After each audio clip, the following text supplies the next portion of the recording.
Что ждет человека, которому пришлось оставить близких сердцу людей, свой дом и родную землю? Счастье, успех или смерть? На эти вопросы пытался ответить чувашский писатель Юхма Миши в спектакле «Кукушкины слезы». Сегодня историю Алипая, главного героя произведения, смогли увидеть студенты республики на сцене театра юного зрителя в Чебоксарах.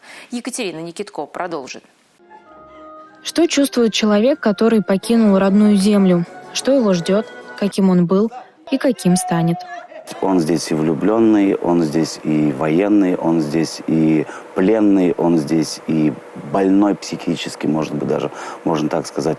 Он здесь и сыновей своих на войну отправляет, и, как можно сказать, хоронит, там оставляет. Он и сам погибает, в конце концов, можно и так сказать. Поэтому вот характер очень такой разнообразный.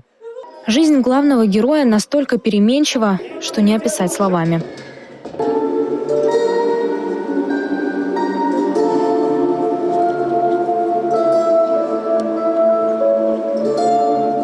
Историю Алибая, главного героя произведения чувашского писателя Юхма Миши, поставил Борис Манджиев, режиссер из Калмыкии. Казалось бы, разные народы, разные истории, культура, но видение жизни одно.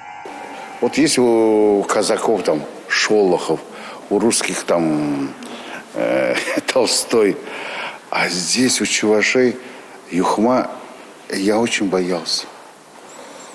Волновался. Слава Богу, думаю, хотел перекреститься, но у нас не крестится. Борис Манджиев не знает чувашского языка. Культуру народа начал изучать недавно, но это не помешало создать постановку и сделать так, чтобы герою поверили.